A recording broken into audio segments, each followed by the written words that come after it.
کہاں چلی گئی. ہم پتہ نہیں زندہ ہیں, ہمارا زندہ رہنا جرم ہے اگر ہم ان کی مدد نہیں کر سکتے. ایسی کوئی بے حس اور بے غیرت قوم بھی کبھی ہوئی ہوگی؟ ہم نے تاریخ میں بے غیرتی کی بڑی داستانیں سنی ہیں.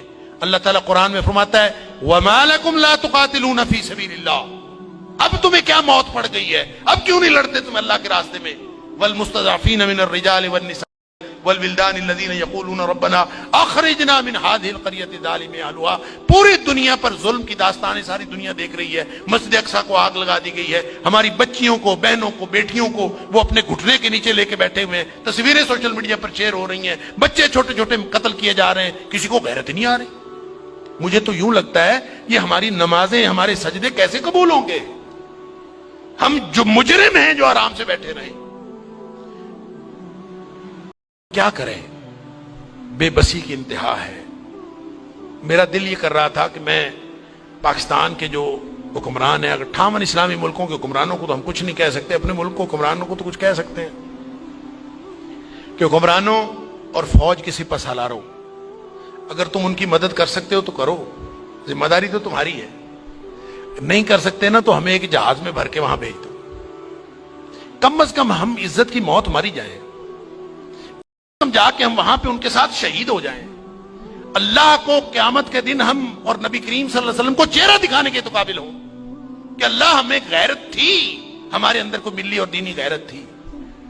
تو دعائیں ہو رہی ہیں, وہ کوئی کہہ رہا ہے کہ اللہ تو کو ابابیل بھیج دے اور ان کی مدد کر دے, کوئی دعائیں کر رہا ہے, کوئی دعائیں کر رہا ہے. اس طرح کے لوگوں کی دعائیں اللہ قبول کوئی نہیں کرتا. دعاؤں کے لیے بھی غیرت کی ضرورت ہے. آپ پہلے قدم اٹھائیں پھر اللہ سے دعا. وہ بیچارے ساری ساری رات وہ لڑتے ہیں ان کے سامنے, دعا تو ان کی ہے, اور اللہ نے یہ آزمائش میں سمجھتا ہوں ان کی نہیں ہے, وہ تو جنتی ہیں, وہ تو انشاءاللہ بخشے ہوئے ہیں. آزمائش یہ باقی ساری دنیا کی ہے, ہم ان کی وجہ سے مجرم بن رہے ہیں. اللہ تعالیٰ معاف فرمائے. تو یہ جب قاری صاحب پڑھ رہے تھے تو مجھے خیال آ رہا تھا کہ اللہ ان بیچاروں کے پاس طاقت نہیں ہے, وہ پتھر اکٹھے کر کے بیٹھے ہیں, توپوں بندوقوں کا مقابلہ پتھروں سے کیسے؟ یا اللہ تو ابابیل بھیج دے. اور تو جس نے ابرہہ کو اور اس کے لشکر کو تباہ و برباد کر دیا تھا, اللہ اس دور جدید کے ابرہہ کو جو ہماری مسجد اقصی کو تباہ کرنے کے لیے آیا ہے, اور پوری ملت اسلامیہ دہشت گرد پھر مسلمانوں کو کہا جا, بدبخت پوری دنیا میں بدترین دہشت گردی کرتے ہیں اور پھر بات کرتے ہیں مسلمانوں کی دہشت گردی کرتے ہیں. میں تو سمجھتا ہوں پورے 58 اسلامی ملکوں کو اعلان جنگ کر دینا چاہیے, لڑتے لڑتے مر جانا چاہیے. اس زندگی موت بہتر ہے. ہم نے کیا کیا ہوا ہے, کیسی زندگی, کیسا دین, کیا کلمہ پڑھا ہوا ہے ہم نے, کیسی قرآن کی باتیں, کیا قرآن کے دروس. ہم یہاں سکون سے بیٹھے ہیں, پنکھے چل رہے ہیں, موج میلہ پانی پینے کو مل رہا ہے, نماز آرام سے پڑھ رہے ہیں, سجدے آرام سے کر رہے ہیں, وہاں ہماری بہنیں بیٹیاں لٹ رہی ہیں. کہاں گئی غیرت ہماری؟ انا للہ و انا الیہ راجعون. مجھے تو یوں لگتا ہے کہ شاید یہ ہمارے آرام سکون سے کیے ہوئے سجدے بھی کہیں جرم نہ بنے. اللہ تعالی ہم سب کو معاف فرمائے.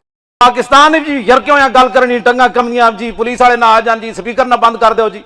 میں اج تک اپنی مسجد اتلا سپیکر نہیں بند کیتا. میرے خلاف کتنے مقدمات ہیں, ہن پیچھے پھر لین آئے سن راتی. میں کہا لے جاؤ جتھے مرضی, سپیکر بند کوئی نہیں ہونا.